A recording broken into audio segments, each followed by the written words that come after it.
బాగీ మిస్సమ్మలాగా పాత స్టైల్‌లో చుడిదార్ వేసుకొని మెట్లు దిగి వస్తూ ఉంటే రాథోడ్ చాలా సంతోషంగా చూస్తూ ఉంటాడు. మనోహరి నోరు తెరుచుకొని మరీ చూస్తూ ఉంటుంది.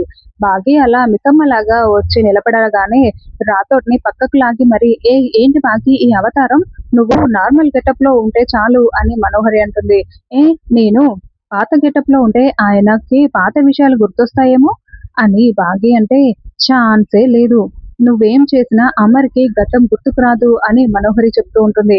సరిగ్గా అప్పుడే అమర్ మెట్లు దిగి వస్తూ ఉంటాడు. ఇక బాగీ అమర్ వైపు చూస్తూ ఉంటే, అమర్ ఉన్నట్లుండి తల ఎత్తి బాగీ వైపు చూస్తాడు. ఒక్క క్షణం అమర్ అలా ఆగిపోయి బాగీ కళ్ళల్లో కళ్ళు పెట్టి తదేకంగా చూస్తూ ఉంటాడు. అమర్, బాగీ ఇద్దరూ ఒకరిని ఒకరు చూసుకుంటూ ఉంటే, ఎయిర్‌పోర్ట్‌లో అమర్‌కి బాగీ డాష్ ఇవ్వడం, మీద పడిపోవడం ఆ సంఘటన మనకి చూపిస్తూ ఉంటారు. ఇక అమర్ అయితే అలాగే చూస్తూ ఉండడంతో, సార్‌కి బాగీ మేడం ఎవరో గుర్తొచ్చినట్లు ఉంది మనోహరి. చూస్తూ ఉంటే బాగీని గుర్తు పట్టేసినట్లే ఉన్నాడు మనోహరి అని చెంబా చెప్తూ ఉంటే, నేరుగా అమర్ బాగీ దగ్గరికి వచ్చి బాగీ అని ప్రేమగా పిలవగానే బాగీ బాగీ చాలా సంతోషంగా ఆనంద బాష్పాల్ని కారుస్తూ చూస్తూ ఉంటుంది. రాథోడేమో సార్ గుర్తుపట్టేశారా అని చాలా సంతోషంగా చూస్తూ ఉంటాడు. మనోహరి నోరు తెరుచుకొని చాలా షాకింగ్‌గా చూస్తూ ఉంటుంది.